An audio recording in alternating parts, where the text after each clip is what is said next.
Yves bimukozeho disi noneho birakaze kabisa. Yves urukundo rumukozeho pe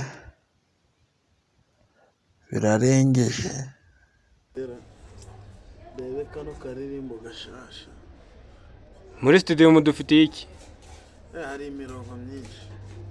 Ariko ngo abanyarwanda ngo ari kuzamuka impano nshyashya cyane byihuse.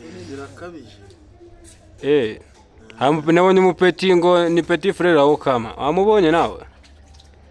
Mwana yasohoye indirimbo yayizituye kabisa. Indirimbo sawa ubwo barayizira? Aho kugira ngo udacanga abantu jya unareba muri kamera ubone umukire ngo ninde kuko ni ibintu byiza cyane.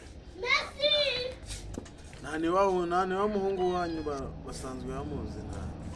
Gusa nyine byatunguranye kuntu nyine ukamanagiraga ngo nta nubwo afite petit frère wiwe kabisa. Ahubwo nabo barebye mu maso barasa. Barasa byadanje. N'indirimbo yayizite wayumvise yitwa Wahala. Indirimbo ariko sura muhungu kirimo yaririmbye nta nzi ngo nta munyarwanda ukizi. Oya abanyarwanda basigaye barisobanukiwe cyane. Bane no kurimba n'ishongereza byarabananiye. Yabigoye uriya mwana yize neza kabisa. Umuziki nicyo gikwereka ko umuziki nyarwanda